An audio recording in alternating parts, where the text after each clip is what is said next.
मराठा विद्या प्रसारक समाज संस्थेच्या केबीटी अभियांत्रिकी महाविद्यालयात शनिवार दिनांक 11 जुलै 2026 रोजी यशवंतराव चव्हाण राज्यस्तरीय युवा पुरस्कार 2025-26 वितरण सोहळा उत्साहपूर्ण वातावरणात पार पडला।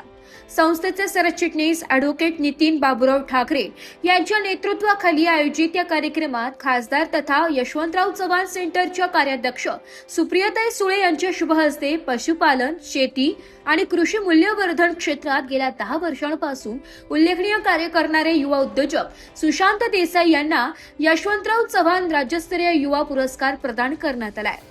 यावेळी खासदार भास्कर भगरे यांची प्रमुख उपस्थिती होती। पुरस्कार स्वीकारल्यानंतर बोलताना युवा उद्योजक सुशांत देसाई यांनी सांगितले की हा सन्मान आयुष्यातील अत्यंत प्रेरणादायी आहे आणि अभिमानाचा क्षण आहे।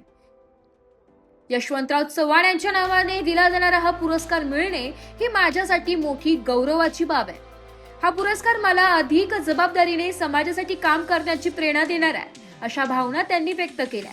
सुशांत देसाई हे देसाई उद्योग समूहाच्या माध्यमातून Shriram feeds, Sahyadri rice mill, Mahalakshmi महिला गृहउद्योग या उपक्रमाच्या माध्यमातून ग्रामीण भागात कृषी मूल्यवर्धनाला चालना देत आहेत। या उद्योगाच्या माध्यमातून त्यांनी अनेक महिलांना रोजगाराच्या संधी उपलब्ध करून देत ग्रामीण अर्थव्यवस्था सक्षम करण्याचे महत्त्वपूर्ण कार्य उभे केले आहे। यावेळी त्यांनी भारताला सक्षम आणि आत्मनिर्भर बनवायचे असेल तर ग्रामीण भागात सर्वसमावेशक विकासाची अंमलबजावणी होणे आवश्यक असल्याचे सांगितले। ग्रामीण नागरिकांना विकासाच्या मुख्य प्रवाहात आणून शेती आणि कृषी मूल्यवर्धनाच्या माध्यमातून रोजगार निर्मिती वाढवण्याचा आपला मानस असल्याचं त्यांनी स्पष्ट केलंय। युवकांना संदेश देताना सुशांत देसाई म्हणाले, शहरांकडे धाव घेण्यापेक्षा ग्रामीण भागातच उद्योग, शेतीपूरक व्यवसाय आणि मूल्यवर्धनाचे काम सुरू करा। ग्रामीण भागात मोठ्या संधी उपलब्ध आहे। योग्य नियोजन आणि जिद्दीच्या जोरावर रोजगार निर्माण करता येतो आणि समाजाचा विकासही साधता येतो। आपल्या यशामागे कुटुंबाचा मोठा वाटा असल्याचं सांगताना त्यांनी आपल्या शिक्षक असलेल्या वडिलांनी दिलेले संस्कार, मार्गदर्शन आणि कुटुंबियांनी दिलेल्या पाठिंब्यामुळेच ही वाटचाल शक्य झाल्याचं नमूद केलंय। खूप छान वाटतंय कारण माझा हा पहिलाच पुरस्कार आहे आणि त्यातल्या त्यात राज्यस्तरीय पुरस्कार मिळतोय आणि विशेष म्हणजे उज्ज्वल महाराष्ट्राचे ज्यांनी काम केलं असे यशवंतराव चव्हाण साहेब यांच्या नावानं हा पुरस्कार मिळतो। त्यामुळे माझ्यासाठी खूप आयुष्यातील खूप महत्त्वाचा स्पेशल क्षण आहे। आपल्या माध्यमातून अनेकांना रोजगार निर्मिती देखील झाली आहे, त्याबद्दल काय सांगाल? गेली 10 वर्ष मी पशुपालन, शेती व कृषी मूल्यवर्धन या क्षेत्रामध्ये काम करतोय।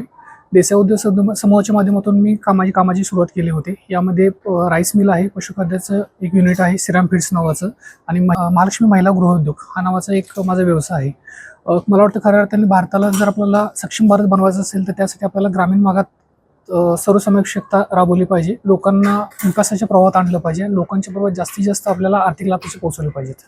भविष्यात कोणते नवीन प्रकल्प किंवा योजना राबवण्याचा आपला मानस आहे? हो, नक्कीच। आता फार्मर प्रोड्युसर कंपनीच्या माध्यमातून मला दुग्ध व्यवसायात काम करण्याची माझी इच्छा आहे। लोकांना एकत्र घेऊन ग्रामीण कृषी मूल्यवर्धन करण्याचा माझा मानस आहे। सुप्रियाताई सुळे यांच्या हस्ते पुरस्कार स्वीकारताना काय भावना होती? चव्हाण सेंटरने मला माझ्या या अगोदर मला शरद पवार इन्स्पायरिंग फेलोशिप कृषीमध्ये मिळाली होती।